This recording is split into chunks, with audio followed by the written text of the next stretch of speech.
Hello from Terrificon. Welcome, and this is Splash Pages. I am your interviewer today. I am Mr. Justin Cooper, here with a guest. He is a writer, artist extraordinaire, Mr. Mike Spring. How are you today, Mike? I am doing great, thank you. How are you? I'm awesome. Welcome to Terrificon. Thank you, thank you. It's a fun show to be at. Is this your first time here? It's not. I've done it 3 or 4 times now. Oh, excellent. Okay, Yep. cool. So you're familiar with the lay of the land and all that? Oh yeah. It's a good show. It's a fun show to do. I like it. So are you getting a big response to the 8 Bit Slasher?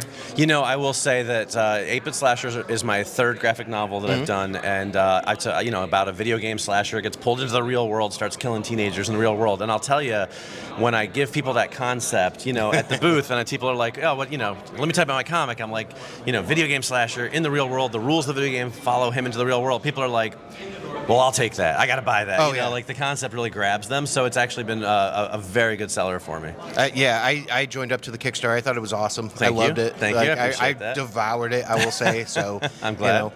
What other projects are you working on right now? Well, I'm debuting at this show my newest book, which is actually not a graphic novel, but it's very convention adjacent. It is called I Want My $2, 20 cult classics from the 1980s. So it is a book all about 1980s cult classic movies, 20 of the best ones. And it's like artwork and essays, kind of like trivia, like how the movies were made, like, quotes from the people involved, how they became favorites, stuff like that. So it's got movies in it like The Monster Squad, for example. Monster Squad, yeah. They Live, The Last Dragon, Better Off Dead, Summer School. Hence the title. Summer School is such a good one. Yeah, so that's been... Dave and Chainsaw and all that. Yes, exactly. So a lot of Dean Cameron films, you're saying. Surprisingly, he ends up in a few of them, yeah. Did Ski School make it?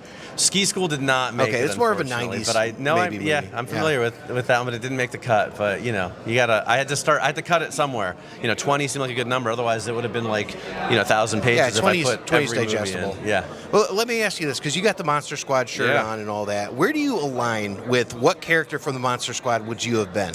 I'm probably Sean. You're Sean. Okay. Yeah, because I think I look at it, I think I am like lawful good when you look at the diagram of it, or at least I lean that way in terms of my characters. Like when I think about some of my favorite characters from different pop culture fandoms, like Leonardo's my favorite turtle. I was going to ask. Yes. So I was going to ask. Right. Optimus Prime is my favorite Transformer. It's always like the leaders who are like, we have to do good above all else, Okay. And so I think that Sean kind of as like the passionate, like, we got to stop these monsters. He's the most serious about it. He is, yeah. I think that would have been me. Now, in my head, I'd like to say Rudy because he was the coolest, but probably Sean, if I'm being honest. That's awesome. Well, what about villain characters? Are there any villain characters that you've identified with, seeing as how you were in the mind of the 8 Bit Slasher? Interesting. I don't know if I would say I identified with them per se, because I feel like that might be a little concerning to say, like, I totally understand where Michael Myers is coming from. That would be a weird one. Yeah, it feels a little concerning. But I think the villains that I gravitate to outside of the slashers, because slashers kind of don't really have a lot of deep motivation. But I tend to lean towards villains that have, I think, at least somewhat sympathetic backstories. Like Green Goblin is probably my favorite villain of all time.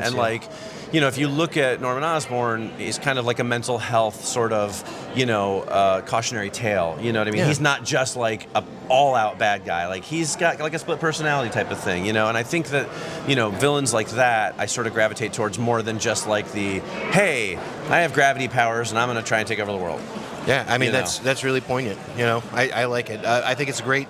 It's a great choice. Yeah. Let me ask you, what are you hoping to accomplish at the show? Like, what do you want to get people to understand about your work? Or I think with conventions like this, it's really about, exposing a wider audience to what you do and getting people to realize that, and I buy comics every week in my comic store. I buy Marvel, I buy DC, I buy Image and Dark Horse, I buy Independence, I buy everything. I buy whatever looks good. And so getting people to realize that there are great comics out there that are not published by the big two. And it's like, obviously I'm a fan of my own books, okay? And I'm not shy of ego, but like, I think 8 Bit Slasher is a really fun book, and everyone who's read it is like, this was great, I loved it. And it's still hard to get people to buy stuff sometimes because they don't know who you are. And I just want people to be able to, I promise you, if you read this book, you will like it. Like, I am confident you will love this book. And so my kind of, my main goal, of course, is to sell books, makes a little money. But trying to get people to realize, like, hey, there's a lot of other good stuff out there that's just as good as the big stuff, and there's room for everybody, and so maybe get people to take a chance on that stuff sometimes a little more often. I think that's always kind of something I'm pushing for, Yeah, and I found that as I've grown older too, that independents are more what I am attracted to than kind of retreading the same old thing. So sure. I kind of feel you there, and I'm another guy that buys comics every week. So yeah. that's awesome. Look, I'm a huge Superman fan. I love Superman. Nice. I've been even long before the current movie. I know it's very popular right now, but I'm a lifelong Superman fan, lifelong Spider-Man fan. Like, I'm never going to not read those guys. But I also want to read some stuff that's, different and unique and clever and maybe can do stuff that the mainstream, stuff can't. And I just don't like to close myself off to that stuff. Yeah, no, I totally get that. Well, let me ask you this for a hot take. So this will be the last question. No, go ahead. What's your opinion on the new Superman film? So this will be a hot take. Okay. Because I know everyone loves it. I'm not a James Gunn fan. Oh, really? Okay. Yeah, I know that he's incredibly well loved. That's why I asked. So I had a feeling. Yeah. But I may as well put it out there publicly so nobody will come buy my books anymore because they're like, this guy's an idiot. I'm not a big James Gunn fan. There's a lot of things he does in his movies I don't love, and I think Superman had a lot of those things in it.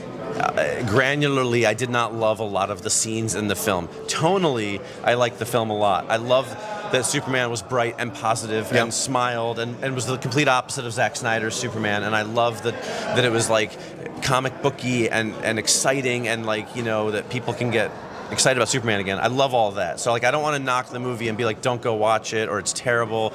But from a writing standpoint, the way Gunn crafts his characters in his films, I have a lot of issues with, and I didn't love it.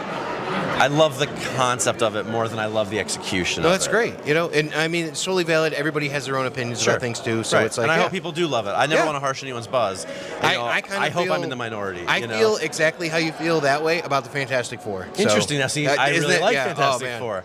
So we'll have to talk about that. We'll have to hash it out. But I want to thank you very much for sitting down with us. What's your booth number? I am in Artist Alley at table C1, so I'm kind of right on a corner, so I'm not too hard to find.